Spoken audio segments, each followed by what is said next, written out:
Aujourd'hui, je voulais parler avec toi des mémoires qui t'appartiennent pas, des blocages que tu as et dont tu te rends même pas compte, ou peut-être tu t'en rends compte mais tu vis avec.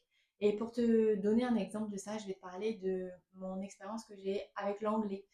Aujourd'hui, j'ai 41 ans et ça fait 30 ans que je me dis que l'anglais c'est pas pour moi, que j'arriverai pas à l'apprendre, que ça ne peut pas rentrer dans ma tête. Je fais comme un blocage dès qu'il y a quelqu'un qui parle anglais. Pourtant, j'adore voyager. C'est quelque chose que j'aime par-dessus tout. Donc j'adore voyager et c'est toujours un handicap pour moi parce que j'arrive pas à parler anglais. Donc j'ai appris à parler l'espagnol, surtout que ma grand-mère maternelle est naturalisée française, donc elle était nationalité espagnole. Et figure-toi que même avec ça, ben, l'espagnol, c'est pas facile pour moi non plus. Et je vais t'expliquer pourquoi. Donc reste attentif à cette vidéo. En fait, quand je pensais à l'anglais, j'avais toujours cette image de ma prof d'anglais en sixième, cinquième. Je la revois, elle est petite, avec un visage fermé, plutôt autoritaire, malveillante. Et en fait, si je la revois comme ça, si j'ai des images, si je revois un peu des scènes, c'est parce qu'il y a traumatisme. Et même moi qui suis là-dedans, j'ai mis un moment à m'en rendre compte et à le travailler.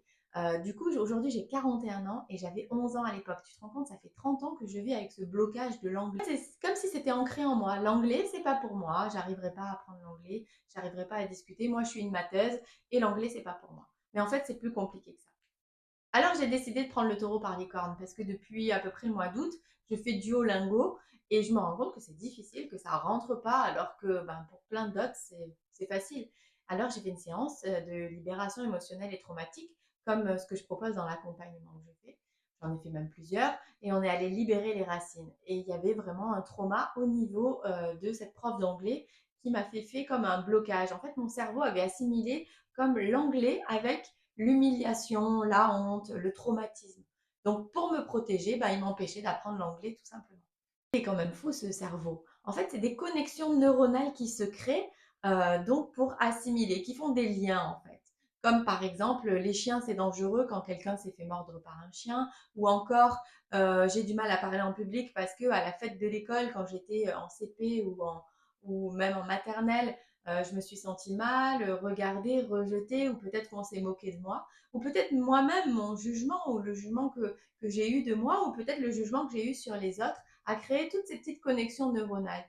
Le but de la libération émotionnelle et traumatique, c'est justement d'aller couper ces connexions neuronales pour permettre à ton inconscient de recréer des nouvelles connexions qui sont beaucoup plus saines et qui te permettent de faire ce que tu as envie de faire. C'est pour ça que je dis que c'est vraiment une libération.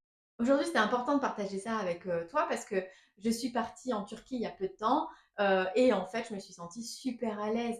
J'ai pu parler en anglais, je comprenais l'anglais et c'est quelque chose qui m'était jamais arrivé. Avant, j'étais partie par exemple il y a quelques années au Costa Rica et j'arrivais pas à discuter ni en espagnol ni en anglais. J'étais toujours à attendre mon conjoint pour voir pour que lui arrive à parler et je me dévalorisais beaucoup là-dessus.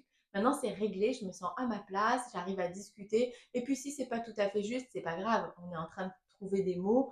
Et par contre, ce qui est super, c'est que ça m'éclate et que j'ai vraiment envie de continuer. Alors, écris-moi en commentaire si ça te parle, si toi aussi tu as des blocages comme ça, si tu as des peurs incontrôlées. Alors, peut-être tu sais pourquoi tu as ces peurs, mais peut-être aussi tu ne sais pas.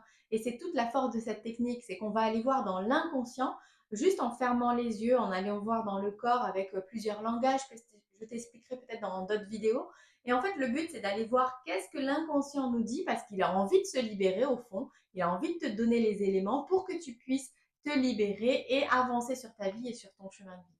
Dis-moi en commentaire si toi aussi tu as des blocages, la scène, le chien, l'anglais, les maths, je sais pas, ça peut être plein de choses ou encore quelque chose que tu n'aimes pas, quelque chose qui te donne la nausée. Voilà, tout ça, c'est des petits signes, des images qui reviennent, des choses comme ça. C'est des petits signes qui montrent qu'il y a quelque chose qui s'est mal connecté et qu'on peut aller modifier. Et ce qui est magique, c'est que j'accompagne des personnes, des chefs d'entreprise, mais aussi des gens qui sont en train de changer de vie, qui arrivent à la retraite ou qui ont envie de changer de travail.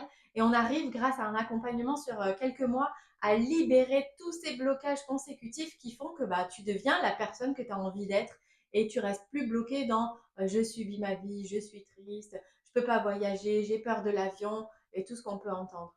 Si tu veux savoir comment je fais tout ça, avec quels outils, quels moyens, écris-moi en commentaire ou regarde les prochaines vidéos et puis je vais te dévoiler tout ça.